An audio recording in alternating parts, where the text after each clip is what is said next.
السلام علیکم۔ Moral stories میں ایک بار پھر آپ کو خوش آمدید کہتے ہیں۔ آج کی جو سٹوری ہے وہ اتفاق میں برکت۔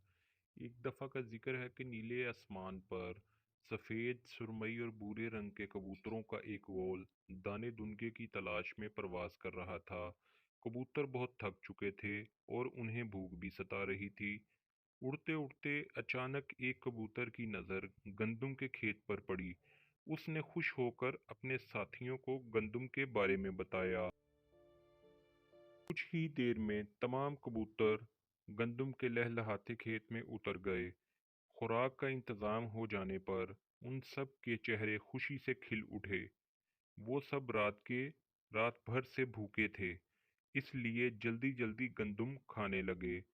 لیکن کبوتر یہ نہیں جانتے تھے کہ اس کھیت کا مالک فصلیں خراب کرنے والے پرندوں سے تنگ آیا ہوا ہے، کیونکہ بہت سے پرندے روزانہ اس کی فصل خراب کر جاتے تھے۔ پرندوں سے کسان اس قدر پریشان تھا کہ اس روز ایک شکاری دوست کو اس نے بلایا ہوا تھا۔ یہ شکاری فصلیں خراب کرنے والے پرندے پکڑ کر بازار میں فروخت کرتا تھا۔ شکاری نے کبوتروں کا گول کھیت میں اترتے دیکھا تو وہ بہت خوش ہوا۔ اس نے اتنی بڑی تعداد میں کبوتروں کا شکار نہیں کیا تھا۔ سارے کبوتر ہاتھ آ جانے پر وہ ایک ہی دن میں کافی رقم حاصل کر سکتا تھا۔ لہذا جیسے ہی کبوتر دانہ چگنے میں مشغول ہوئے، شکاری بھی دبے پاؤں آگے بڑھا اور ان کے قریب جا پہنچا اور بڑی پھرتی سے کبوتروں کے اوپر ایک بڑا سا جال پھینک دیا۔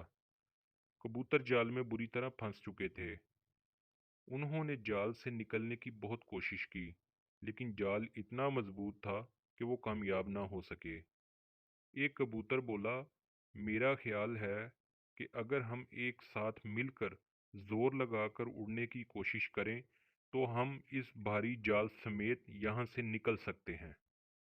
ایک اور کبوتر نے پوچھا، اگر ہم جال کو لے کر بھی اڑ جائیں تو اس سے ہمیں چھٹکارا کیسے ملے گا؟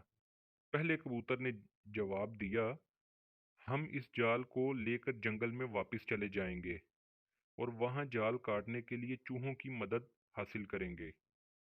اس طرح ہم اس مصیبت سے نجات حاصل کر سکتے ہیں۔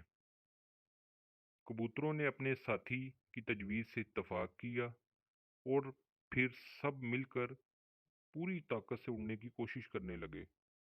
بہت جلد انہیں اپنے مقصد میں کامیابی حاصل ہو گئی اور شکاری کے قریب پہنچنے سے پہلے وہ جال لے کر ہوا میں بلند ہو چکے تھے۔ شکاری کبوتروں کو اس طرح جال سمیت اڑتا دیکھ کر بہت مایوس ہوا۔ ادھر کبوتر اسی طرح اڑتے ہوئے جنگل میں جا پہنچے اور چوہوں کی مدد سے جال کو کٹوا کر آزاد ہو گئے۔ تو اس سٹوری سے ہمیں یہ سبق ملتا ہے کہ اتفاق میں برکت ہے۔ اگر وہ اکیلے اڑنے کی کوشش کرتے تو وہ کبھی بھی جال کو لے کے نہیں جا سکتے تھے، آزاد نہیں ہو سکتے تھے۔ سب نے ایک ساتھ مل کر کوشش کی تو وہ جال کو ہوا میں لے اڑے اور اس مشکل سے نکل گئے۔